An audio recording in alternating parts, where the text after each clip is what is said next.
Hey, Chippy people, Hobble and Mad Mud Duck back to you, and got some sad news. Neil Peart, drummer of Rush, died at 67 years of age. Uh, my brother texted me about a half hour after he got the news, which was about a half hour after the news came out. Let me know. I Googled it real quick, and fuck, yeah. Met him a couple times.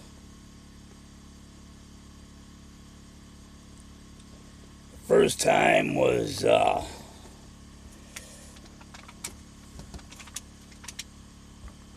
in the Tacoma Bicentennial Pavilion. That gives you an idea how many years ago that was. I don't think that place is even around, but it was, I think, the Fly By Night tour.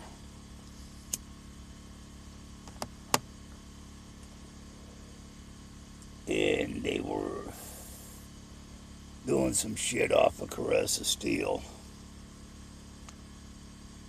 Caress of Steel or Fly By Night tour. Fuck, it's been a long time ago. They were doing something, and I whipped out the last joint of the good tie stick, and it was about like this, lighting it up. And out of the corner of my eye, I seen this thing come winging at me. Because I was watching Neil, the drummer, and he was watching me light up this joint, and I was about third row back. I wasn't too close to the stage. I was close, but not right up front. There was a couple people in front of me.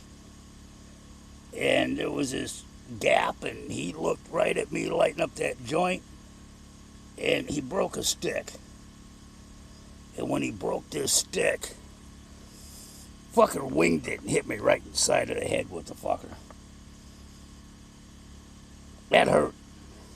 Got my attention. I looked at him and said, fucker, and continued to smoke the joint. He held it up. Fuck you. I still got my joint. And, see, I'd been a big Rush fan since the first album.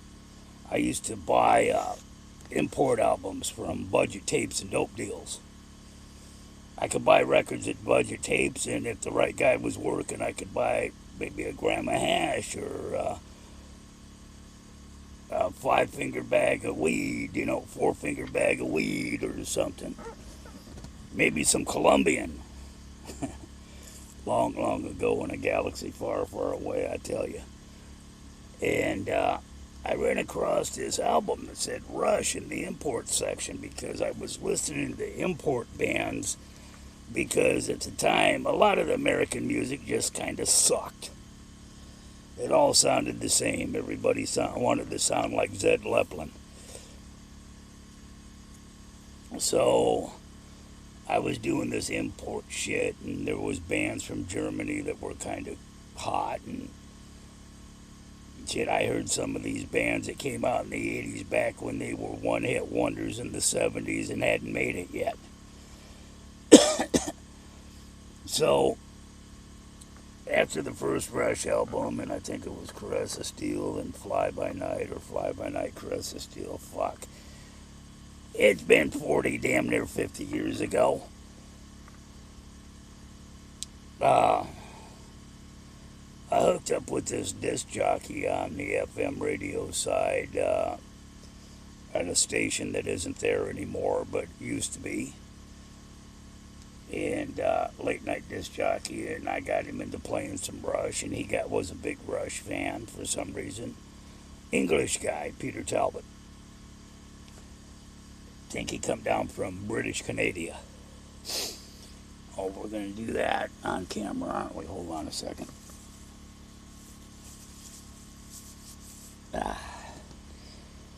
It's the heat in here. It makes my nose run. It's propane. It's a wet heat. Get in the truck, everything dries out. But hooked up with him, and we met a few times, and I went over to his place on Vashon Island a couple times and partied with him, you know. And he'd have the cheap wine, and I'd bring the good hash or the good bud, or, you know, at the time I think all we had was Colombian. Every once in a while, some good Thai steak would show up, or something would wash up on the beach. There's an old story there, but so, or some of the shit we were growing, because at the time we were growing shit that back in the 70s, we were growing shit that,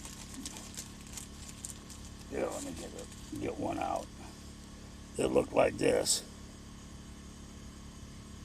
We were growing, you know, this is just a little my homegrown here, but Washington State homegrown. Nothing spectacular. Oh yeah. So went over there one weekend. He said, "Hey, come on over. I got a treat for you. There's some guys you got to meet." And I went over, and the band Rush was there, taking, you know, they were taking like a week off from whatever the fuck they were doing, touring or fucking recording or whatever. They were doing some writing for their next album, 2112. And I got to meet Getty. He ain't any fucking taller than I am. Little skinnier and big old fucking nose on him. Had to keep an eye on that fucker out on the beach. He turned his head just right. He'd wind to pick him up, blow him away. Alex and Neil. And Neil was super fucking smart. I mean, the discussions got into with this motherfucker. And he turned me on to a lot of shit that I hadn't even heard of, thought of, or even considered of thinking of. He opened up the mind. And I read most of the shit that he recommended. And we sat there and smoked some really, really good hash. Drank some cheap wine. And I watched Neil and Peter write the song Closer to the Heart that's on the 2112 album. And I got in free tickets backstage when the 2112 concert came along. When what was it? Farewell to Kings concert came along. And then after that, I didn't hear from the band anymore. It was like they just kind of forgot. Oh, and while I was there, Peter gave me this box of shipping stickers that said Rush on them. They were orange stickers that said Rush and black on them. There had to be like 1,000 in this fucking box. And he said, "I want you to put these up all over." His whole back bumper of his car was covered with them. And I'd go out on walks at night, and every stop sign, telephone pole, light post, telephone booth, bus stop bench, fucking power box, crosswalk button, everything I could plaster them fuckers on for like a 10-mile around radius had Rush stickers on them. And, you know, after the Farewell to Kings tour, it was like they didn't know me no more, so I said, fine, fuck you guys. But,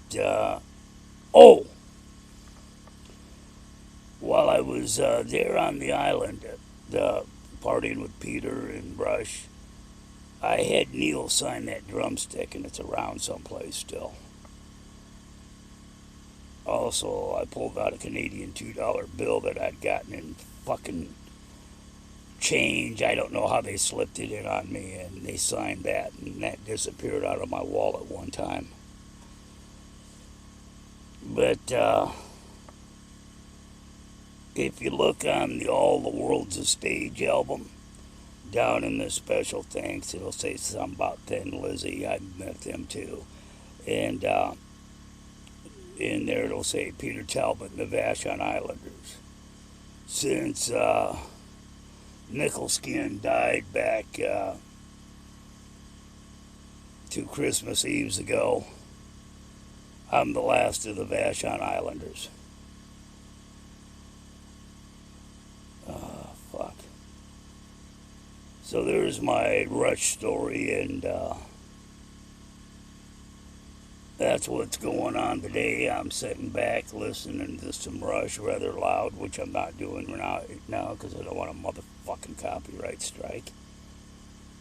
Trying not to cry like a little bitch with a skinned knee.